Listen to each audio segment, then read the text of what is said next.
ඒ වගේම කරු කතානායකතුමා ඔබතුමා දන්නවා අද ලංකාව කිව්වම විදේශිකයන්ට මතක් වෙන්නේ මේ ඇත්තටම කෝච්චි. අපේ දුම්රිය හරිම දැන් සෙක්සි වෙලා තියෙන්නේ. රේල්වේ සිස්ටම් එක සෙක්සි. කවුරුත් ආසයි. නමුත් මම කියන්න ඕනේ ඒක සෙක්සි වුණාට ඒක හෙල්දි නෑ. ඒක හෙල්දි නෑ. ඒක ප්‍රමාද වෙනවා. අපේ දුම්රිය නිලධාරී මහන්සියලා දැන් ප්‍රමාදයන් කැන්සල් වීම අඩු කළා තියෙනවා. නමුත් ඒක හොඳ මට්ටමක නෑ. මම හැමදාම උදේ දුම්රිය ප්‍රමාද වීම පිළිබඳව කැන්සලේෂන්ස් පිළිබඳව දැන් මාස දෙකක් තිස්සේ වාර්තා ගෙන්න ගන්නවා. අඩුවීමක් තිබුණාට ප්‍රමාණවත්. මොකද කෝච්චියක් ප්‍රමාද වෙනවා කියන්නේ මිනිස්සු 1000ක් රස්සියා දුන්නා කියලා. ඒ නිසා අපි බලාපොරොත්තු වෙනවා මේ දුම්රිය සේවය අපේ රටේ අභිමානයක්. ඒක පුළුවන් ඉක්මනට හදන්න අමාරුයි. නමුත් අවුරුද්දක් දෙකක් යනකොට මේ දුම්රිය සේවය ජනතා ආකර්ෂණයේ තියෙන ඒ වගේම හොඳ කාර්යක්ෂම එකක් බවට පත් කරා.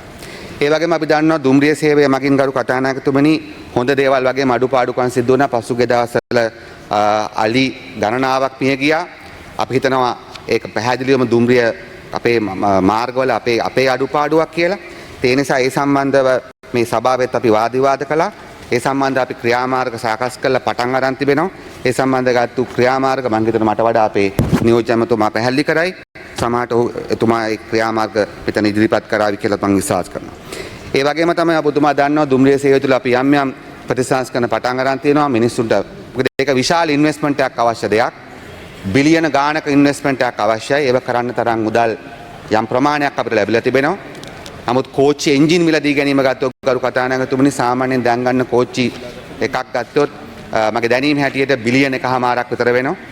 ඒ නිසා අපිට කරන්න පුළුවන් දේ තමයි දැනට තියෙන සේවය යම් ප්‍රමාණයකට අප්ග්‍රේඩ් කරන්න පුළුවන් දේවල් කරන එක.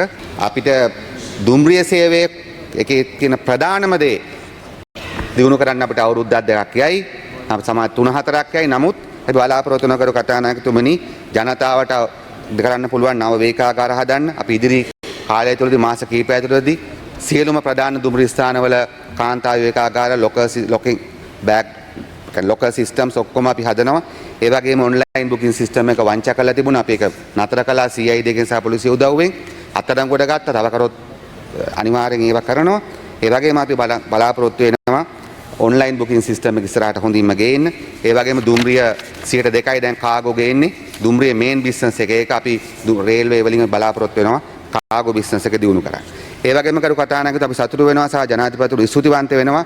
දිගුකාලීන සිහිනයක් රත්නපුර ජනතාවගේ අපි අවිස්සාවල සිට රත්නපුර මාර්ගය රත්නපුර දක්වා දුම්රිය මාර්ගය දීර්ඝ කරන්න අපි තීන්දුව කළා තියෙනවා. අපි ඒකට මුදල් වෙන් කළා තිබෙනවා මේ අවුරුද්දේ ඒකට අදාළ කරන දේවල් කරන්න. නමුත් අපි එතෙන්දී ජනතාවගේ අදහස් උදාස් විමසලා තමයි මේ කටයුත්ත කරන්න ජනතාව සම්බන්ධ කරගෙන. ඒ වගේම පාදුක්ක ඉඳලා අවිස්සාවල දක්වා මාර්ගයත් අපි බලාපොරොත්තු වෙනවා වැඩි වේගෙන් යන්න පුළුවන් විදියට කමර්ෂියලි සස්ටේනබල් විදියට ඒක වැඩි කරන්න. ඒ වගේම කරු කතානායකතුමනි අපි දුම්රිය ගත්තම සම්පූර්ණ මාණ්ඩුව සතුව තිබෙන්නේ. නමුත් ඒක සමහර පැති තිබෙනවා විශාල වශයෙන් පෞද්ගලික අංශයට සම්බන්ධ කරගන්න පුළුවන්. අපි බලාපොරොත්තු වෙනවා දුම්රිය වගේම ස්ටේෂන්ස් බ්‍රෑන්ඩ් කරන්න. අපි පෞද්ගලික අංශයට ආරාධනා කරනවා මේ බ්‍රෑන්ඩින්ග්ස් වලට එන්න කියලා. ඒ වගේම ඊටාම විශේෂ යෝජනාවක් මේ ළඟදී අපි එකතු කරා කලාකරුවෝ පිරිසක්. ඒ කලාකරුවන් යෝජනා කළා නානුවේ ඉඳලා නූරෙලට කෝච්චි පාරක් අතීතයේ තිබුණා දැන් නැහැ. ඒකයි බලාපොරොත්තු වෙනවා ඒක ටිකක් ඊටාම දුෂ්කර ප්‍රදේශයක්. ඒ වගේම මම හිතන්නේ නායාමුත් තියෙන තැනක්.